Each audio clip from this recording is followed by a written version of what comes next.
Le MAPAQ et la Financière agricole du Québec ont à cœur la réussite de la relève agricole. C'est pourquoi ils soutiennent les jeunes dans leurs projets de démarrage ou d'établissement. Les conseillers du MAPAQ sont là pour cibler les besoins et diriger vers les services conseils appropriés, et ceux de la Financière agricole sont des experts en matière de financement et d'assurance. Grâce au programme d'appui financier à la relève, une aide pouvant atteindre 50 000 $ est disponible. En agriculture, les défis sont grands, mais notre volonté commune de soutenir la relève l'est tout autant.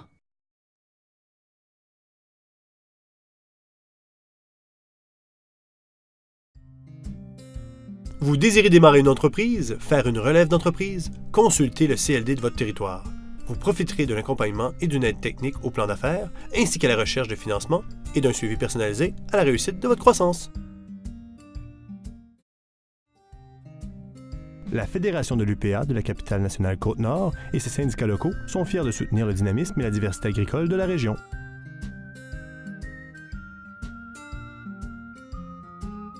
Desjardins Entreprises tient à souligner l'apport des producteurs agricoles dans le développement régional.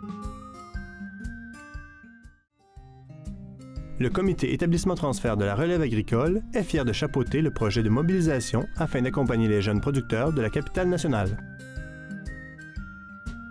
Le service de fiscalité et de comptabilité de la Fédération de l'UPA de la capitale nationale Côte-Nord est heureux d'appuyer la réalisation de cette série agricole.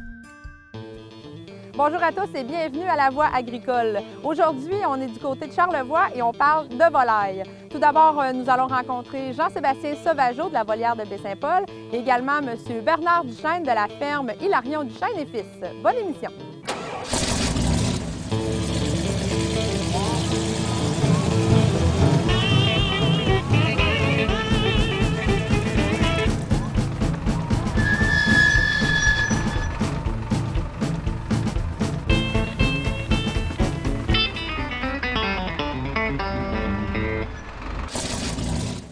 Qui dit volaille dit aussi consommation de la volaille elle-même, pas seulement de ses œufs. Alors, il faut savoir que les gens, depuis très longtemps, sont friands de poulet et d'autres types de volailles comme l'oie, par exemple, ou le canard domestique.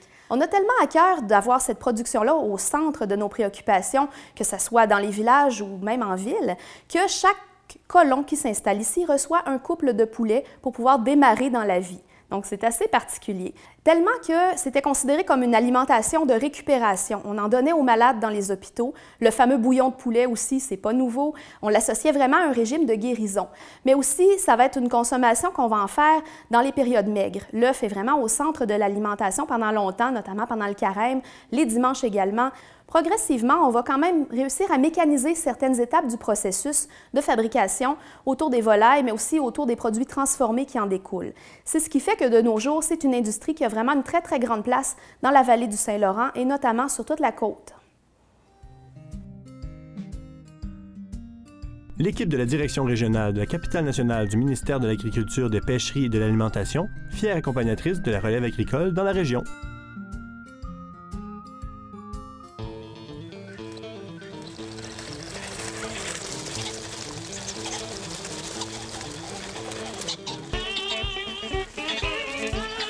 Depuis 7 ans, ma vision de l'entreprise, ça s'est pas mal réalisé. En 2010, la plus belle acquisition qu'on a faite, c'est l'atelier de transformation. Parce qu'aujourd'hui, faire de la viande, des petits producteurs, pour nous, on n'est pas capable de rivaliser en termes de volume et de quantité. Donc, si on ne transforme pas, il n'y a aucune rentabilité. Donc, c'est l'atelier de transformation qui nous permet là, vraiment de vivre. Et puis, maintenant, avec mon nouvel associé qui est arrivé cette année, ça a été un changement de vie. Lui, maintenant, peut mettre un 60-80 heures à transformation alimentaire. Donc là, la prochaine étape, c'est de sortir de la région. On va lancer des nouveaux produits cet automne, des produits de viande qui vont être stérilisés. Donc, on va être capable d'offrir tablettes à nos revendeurs, donc avec des durées de vie de 2 et 3 ans. C'est intéressant pour eux. Fait que maintenant, l'idée, c'est vraiment d'être là. On est prêt, on a tout ce qu'il faut maintenant à cette heure et on vise le marché extérieur sans pour autant vouloir grossir la production. Tout ce qu'on veut, c'est stabiliser les choses et puis être capable d'offrir les produits aux gens qui viennent ici l'été, mais qui viennent de l'extérieur, puis qui nous demandent toujours où est-ce qu'on peut retrouver vos produits. Donc, c'est d'avoir d'avoir une vingtaine de bons revendeurs à grandeur du Québec. Et puis, après ça, de pouvoir travailler peut-être un petit peu moins, sans s'asseoir sur ses lauriers, sans évoluer, en évoluant toujours un petit peu, et pouvoir profiter un petit peu. Arrêter de construire, pouvoir profiter un petit peu plus de la vie puis de la famille. On a toujours une idée de notre avenir, mais finalement, tant qu'on n'est pas dedans, on ne le connaît jamais. C'est pas un métier, c'est un mode de vie. On donne un petit peu, c'est un peu une vocation, on donne sa vie aussi à l'agriculture, mais c'est un choix qu'on a fait. Moi, je vis bien avec ça. C'est pas toujours facile. L'agriculture, ce serait le plus beau métier du monde si c'était 5 jours par semaine. Et puis, si on pouvait faire le même salaire que les autres, mais il ne faut pas se le cacher, surtout quand on démarre. Les premières années sont très difficiles. On n'a pas beaucoup de temps. Ça demande énormément de temps, beaucoup plus que même nous, on pensait en mettre. Et puis, avant d'atteindre une rentabilité, c'est quand même assez long. Là. Je suis gestionnaire d'une entreprise agricole. Ce qu'il faut comprendre, c'est que les gens pensent qu'on passe notre journée à flatter des lapins puis à s'occuper des animaux, mais c'est pas vrai. Maintenant, moi, ça représente peut-être 10 à 15 % de mon travail, m'occuper des animaux. Le reste, c'est la transformation, c'est faire le suivi avec la graphiste pour ce qui est de l'étiquetage, suivre les normes, que ce soit on engage un employé, que ce soit la CSST, que ce soit tout ce qui est règles du MAPAC, la livraison, la mise en marché, beaucoup de travail de bureau. C'est ça, l'agriculture, c'est plus ce que c'était.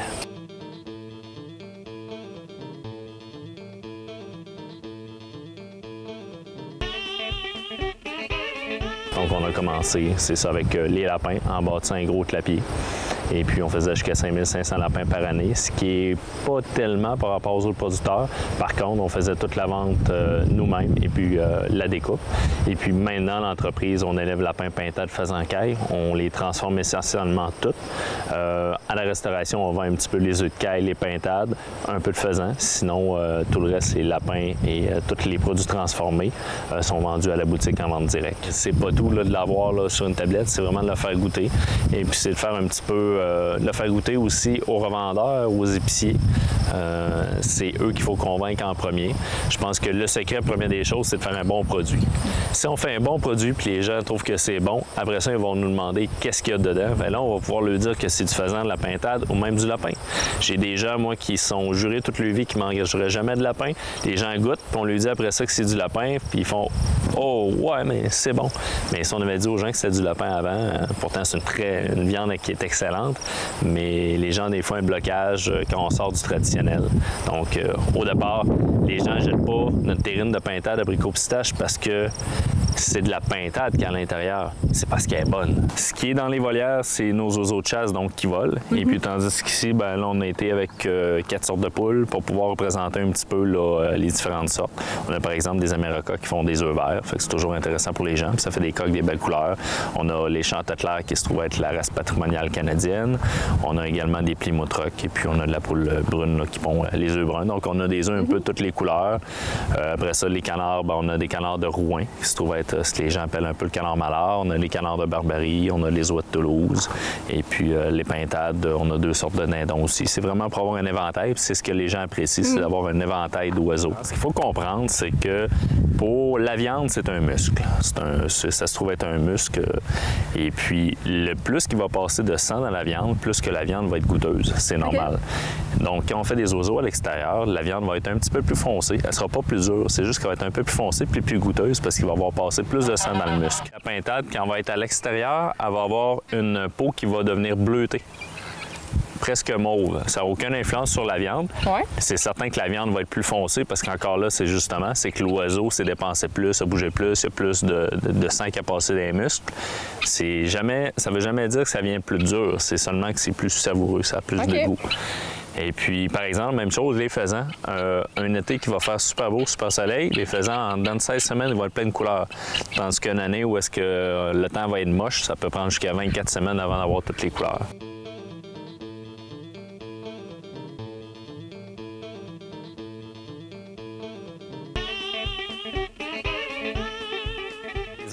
En tant que telle, on fait du faisan de chasse donc qui est élevé à l'extérieur, dans 45 000 pieds carrés de volière.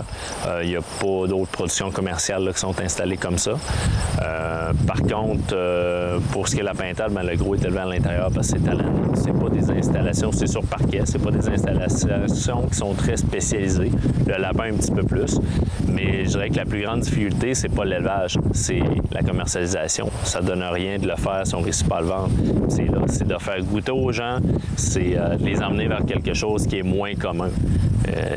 50% de mon travail, c'est la vente, c'est la mise en marché des produits. L'été, je vous dirais que c'est peut-être 75% du tourisme. Là-dessus, il y en a 60% que c'est les gens qui suivent la route des saveurs. On a de plus en plus de gens de Charlevoix, mais dans Charlevoix, c'est certain qu'on a un phénomène. On a beaucoup de citadins qui ont des maisons d'été ou des chalets dans Charlevoix. C'est certain que c'est une grande part de notre clientèle, mais des gens, on va dire, de souche de Charlevoix, oui. Pour le lapin, les gens sont contents de retrouver des beaux gros lapins comme ils mangeaient quand ils étaient plus jeunes. La pintade, c'est un petit peu plus difficile parce que c'est encore un peu exotique. Le faisan, la même chose, mais c'est ça, on travaille là-dessus. Puis comme je disais tout à l'heure, quand les gens goûtent puis que le produit est bon, bien après ça, les gens en veulent. Maintenant, on accueille d'ailleurs des autobus pour des visites et dégustations. Également, les gens viennent là, sur leur propre chef avec les petites familles pour faire la visite de la petite ferme. On a un nouveau sentier gravelé cette année, des aires de repos, au-dessus de 2000 oiseaux à l'extérieur, 12 de variétés, lapins, moutons, chèvres, etc. C'est un circuit qui est auto-guidé. Par contre, on a une douzaine de panneaux d'interprétation tout le long du parcours. Puis les gens finissent avec une dégustation à la boutique. Puis en plus de ça, bon, on a la chasse aux faisans qu'on fait, chasse aux faisans et collins de Virginie. On a 45 hectares aménagés qu'on emprunte un petit peu des voisins pour réaliser cette chasse-là, guidée avec les chiens. On fait des forfaits roue du roi. Puis également, on fait du tir au pigeon d'argile pour les gens qui n'ont jamais tiré, qui n'ont pas de permis, pas besoin de permis. On fournit les armes à feu. C'est fait dans un environnement très sécuritaire. Puis on jumelle ça une demi-journée, une dégustation ou la journée au complet avec un gros lunch et service avec, bien entendu, nos produits là, en vedette. C'est toujours dans un esprit de complémentarité. Les gens viennent faire la visite, découvrent qu'on fait des beaux produits, découvrent qu'en même temps, c'est possible de faire du tir au pigeon d'argile ou de la chasse. Les chasseurs viennent pour la chasse, finalement arrêtent à la boutique en repartant. C'est d'un esprit de complémentarité toujours. Il faut essayer d'en faire le plus possible pour aller en chercher le plus possible pour boucler les fins de mois aussi. Ouais.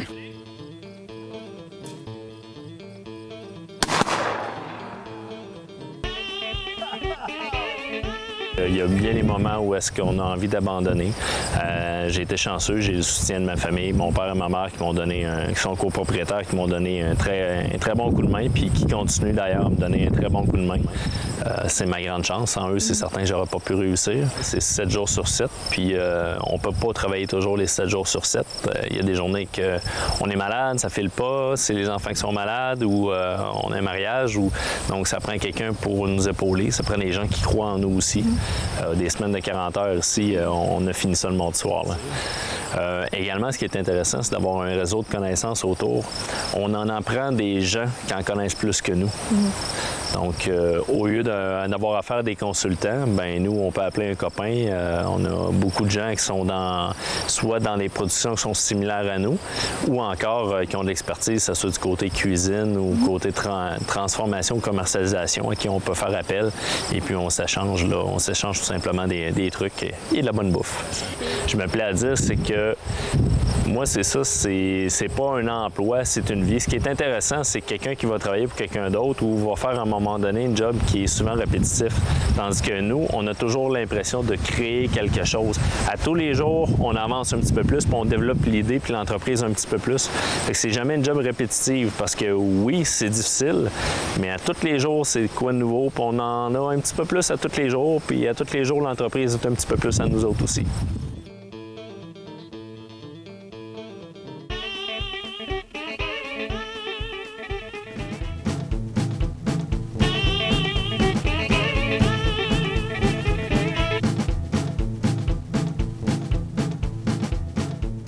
Ce type d'élevage n'existait pas ici, au Québec, où c'était les balbutiements, disons en Amérique du Nord.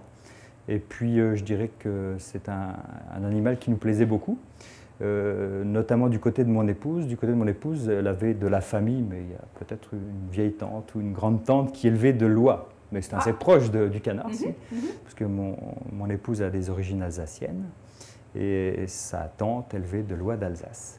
Donc les recettes, on les avait déjà plus ou moins testées, goûtées, etc. Et puis on voulait embarqué dans le canard parce qu'on trouvait que le canard nous semblait plus facile et entre guillemets plus rentable que d'élever de l'oie. Présentement, on est assez proche de 4000 canards. Sûr qu'on a commencé avec quelques centaines de canards. Donc à chaque année, on augmente un petit peu finalement notre cheptel de canards. Parce que la demande est ici, en Amérique du Nord, pour ce type de produit. Mais on veut garder dans l'esprit qu'on est un élevage traditionnel et puis qu'on a une certaine éthique et une certaine philosophie que nous voulons respecter, avec un nombre limité de cheptels. Donc on veut vraiment poursuivre dans une agriculture très raisonnée finalement. Mais vous pouvez faire plein de choses, des produits frais et des produits transformés. Puis c'est un goût un peu particulier. C'est vraiment en entre-deux entre la volaille, la viande blanche et la viande rouge, si vous voulez. Okay. Ça reste presque une viande rouge, je dirais, le canard. C'est entre le bœuf et le poulet, c'est vraiment entre les deux. Puis c'est très goûteux, c'est un goût très particulier. Okay. Et puis on peut, avec ce type de produit, faire du confit, par exemple. Donc c'est intéressant. C'est quoi les produits qu'on peut faire? Quels produits vous faites ici? En général, dans les produits frais et transformés, dans les produits frais, on utilise tout. On fait du magret de canard, de l'aiguillette, de la cuisse confite. On fait le foie gras, évidemment. On fait le fond de canard avec nos carcasses. Après, dans les produits transformés, on fait de la rillette de canard, de la terrine.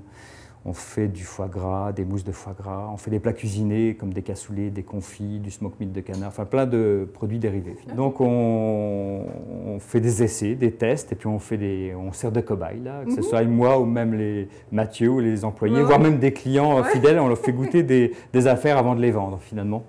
Pour connaître un petit peu le marché, là. Donc, c'est pour ça qu'on essaye un peu d'innover. Par exemple, cette année, on va relancer du canard exotique, comme des tagines de canard, des choses comme ça, des tandouris de canard, des choses un petit peu plus ouvertes, finalement, un peu culturelles. On essaie d'avoir une grosse ouverture sur le monde à ce niveau-là, et puis les gens sont de plus en plus intéressés pour ce type d'aventure, entre guillemets. Donc, je pense qu'on ne dépassera jamais 6 ou 7 000 canards, gros maximum, et puis on va développer notre cuisine de transformation, quitte à l'agrandir. On a pour projet d'agrandir notre cuisine de transformation, et puis peut-être de la sortir des normes provinciales et la passer dans les normes fédérales pour pouvoir agrandir un peu le cercle, parce que ça reste comme un produit de niche qu'on ne mange pas tous les jours. Donc il s'agit d'être partout le moment venu finalement.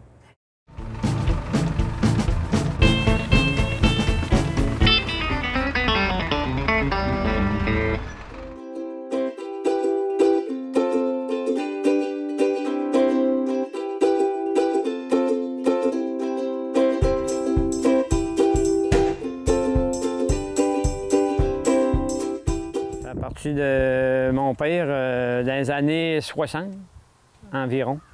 Il est parti avec 50 poulets. Et aujourd'hui, on a 14 000 mètres de quota. Si tu n'as pas la passion de travailler sur une ferme, tu y penses pas. Là, parce que les heures que tu mets là-dedans, il ne faut pas te tenir compte parce que tu fais beaucoup d'heures. On rentre entre 140 et 150 000 par période. Présentement, c'est une des belles productions, c'est sûr. Le plus difficile, c'est peut-être c'est pas évident, pour les femmes, c'est sûr que c'est 7 jours sur 7, là, à moins d'avoir quelqu'un pour te remplacer, là, mais normalement, t'as pas le choix d'être là. C'est sûr qu'elle comprend. Là. Il y a des bouts, c'est sûr que c'est pas, c'est comme je te disais tout à l'heure, c'est pas facile pour une femme parce qu'il n'y a pas le choix. Ton ouvrage, c'est tacite.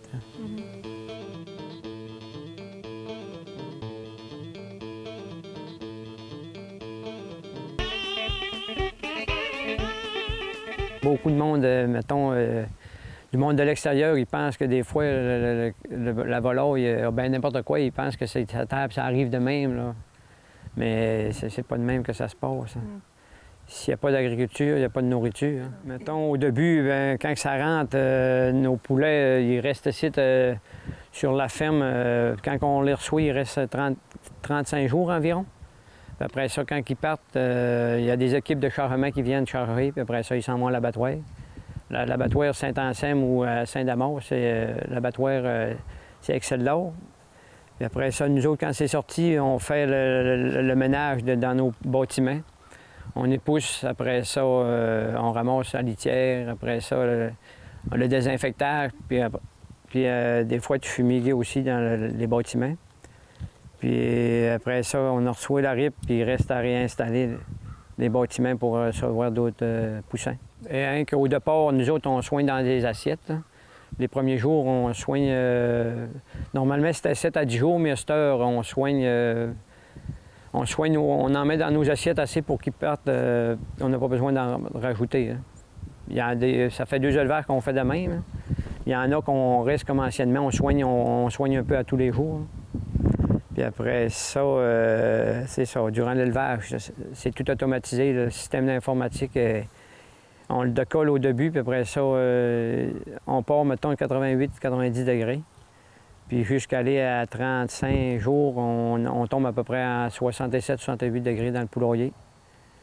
Puis nos poulets, la ventilation, toutes ces affaires-là, c'est au besoin, puis l'humidité est toute contrôlée. C'est de la surveillance, puis après ça, il faut que tu y ailles voir à tes oiseaux. Tu y vas le matin, puis après ça, le midi, tu viens faire des tournées, le soir, avant le souper, puis avant de coucher, tu reviens faire une tournée. Des fois, s'il n'y aurait pas de tremie qui vire dans le vide et de gars d'eau, manque de chauffeur, on est des alarmes, là, mais quand même, on vient vérifier pareil. Hein. Bien, nous autres, c'est ça, nos bâtiments sont tous barrés, puis après ça, il y a des normes à suivre. Là, tu ne peux pas envoyer n'importe qui dans le bâtiment. Puis, c'est quoi le danger? Le danger, ça pourrait pogner des virus ou des maladies. C'est pour ça, surtout.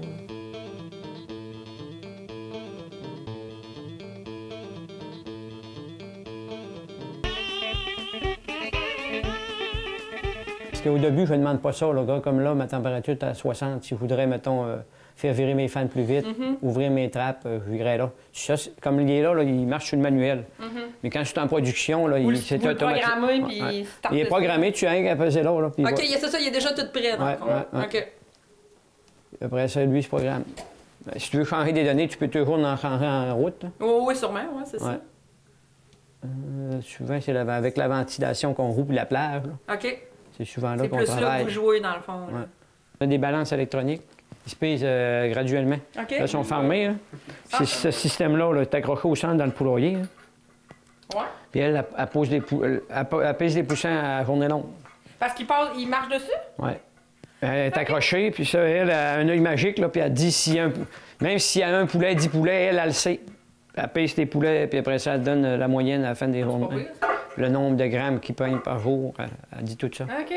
Tu peux être lié même à distance avec ton abattoir. Mettons qu'elle peut voir l'évolution de ton poulet, puis après ça, hop, vers telle journée, on devrait être bon pour sortir. Tu peux déjà penser à ça. Ah, ouais. Mettons, quand il vient quelqu'un ici, là, on a des fiches, là. OK, oui, vous prenez ça. On fait signer, mettons, s'il arriverait une maladie, n'importe quoi, il dirait, hop, cette personne-là a été à telle place avant, là, bien, il serait capable de retracer. C'est ça.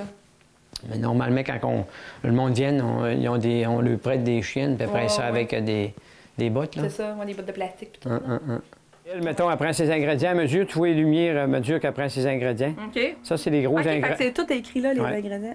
Ce côté-là, c'est les gros ingrédients, puis ce côté-là, c'est tous les petits micro-ingrédients. Elle pèse tout à 2 balances, elle. Elle en a une pour les gros, puis une pour les petits ingrédients. Puis elle fait son mélange, puis après ça, mettons que tu as un programme pour 10 tonnes, elle va faire son 10 tonnes. S'il y a un ingrédient qui manque, ou bien qui est en trop, elle va arrêter, puis elle va te dire c'est quoi. OK. Tu l'acceptes ou pas. Ah. Mais c'est pas pire, hein? Ça travaille bien.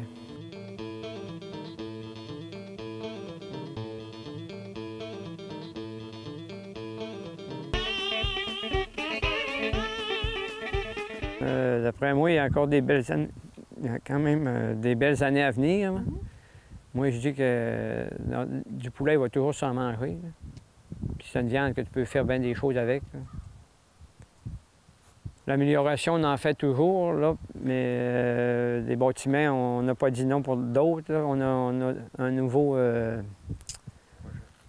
projet, mais je ne sais pas si on le fera à un moment donné. Là. Mais on a un projet qui est accepté par l'environnement et tout, puis on va voir. Des fois, c'est ça, il y a des nouveaux développements, des affaires de même, mais comme c'est sûr qu'on dit qu'on fait longtemps qu'on est là-dedans, on apprend tout le temps quand même. Là. Mais bon d'avoir, mettons, un conseil de quelqu'un ou d'un autre. On peut y prendre. Si c'est une bonne affaire, tu vas le prendre. Ça va vite, là, c'est sûr. Mais là, comme ceux-là, nos systèmes qu'on a dans les poulaillers, c'en est un des systèmes à fine pointe de technologie. C'est un des derniers qui ont sorti. Depuis qu'on travaille avec ça, là, tu vois une grosse amélioration. Nous autres, bien, c'est dans les années 90, à un moment donné, le poulet, le prix n'était pas là, puis après ça, les grains, c'était cher. Ça fait qu'on a décidé d'investir pour faire nos moulets.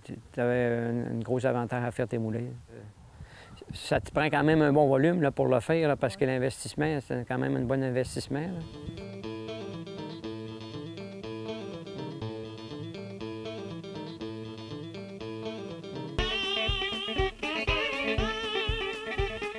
Entre père et fils, des fois, c'est sûr que les autres, ils ont leurs idées, puis nous autres, on a nos idées. Il y a des fois, c'est sûr que... Je ne veux pas dire qu'il n'y a pas tout le temps les bonnes idées, là, mais c'est pas évident tout le temps. Hein. Mais on essaie de s'ajuster. Bien, à court terme, c'est sûr que je vais lui donner la chance. Plus vite ça va être, mieux ça va être. Hein. Mais on dit à court terme, mais ça se fait pas du jour au lendemain. C'est des grosses étapes, des grosses procédures à prendre. Là. Est-ce que vous êtes fiers d'avoir une relève? Oui. Qu'est-ce que ça vous fait?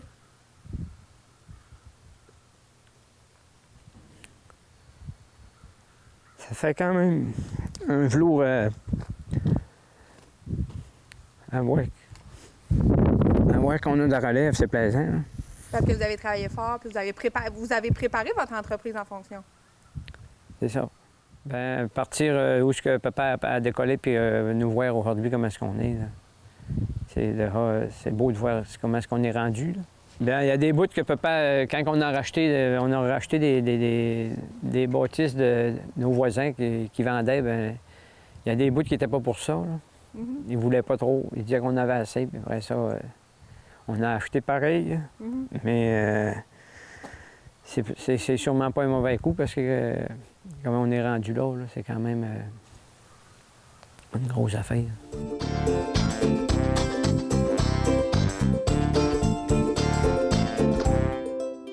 Merci d'avoir été des nôtres pour cette émission de La Voix agricole. Et en terminant, sachez que dans la région de Québec, on compte 57 éleveurs de poulets sur 758 dans la province. C'est donc 7,7 % de la production totale du Québec. Sur ce, je vous souhaite une belle semaine.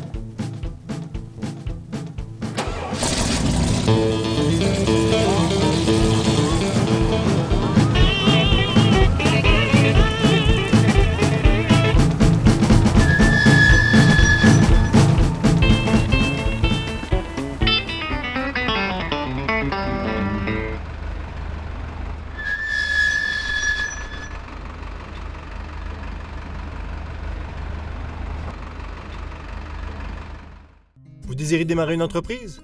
Faire une relève d'entreprise? Consultez le CLD de votre territoire. Vous profiterez d'un accompagnement et d'une aide technique au plan d'affaires, ainsi qu'à la recherche de financement et d'un suivi personnalisé à la réussite de votre croissance. Le MAPAC et la Financière agricole du Québec ont à cœur la réussite de la relève agricole. C'est pourquoi ils soutiennent les jeunes dans leurs projets de démarrage ou d'établissement. Les conseillers du MAPAC sont là pour cibler les besoins et diriger vers les services conseils appropriés, et ceux de la Financière agricole sont des experts en matière de financement et d'assurance. Grâce au programme d'appui financier à la relève, une aide pouvant atteindre 50 000 $ est disponible. En agriculture, les défis sont grands, mais notre volonté commune de soutenir la relève l'est tout autant.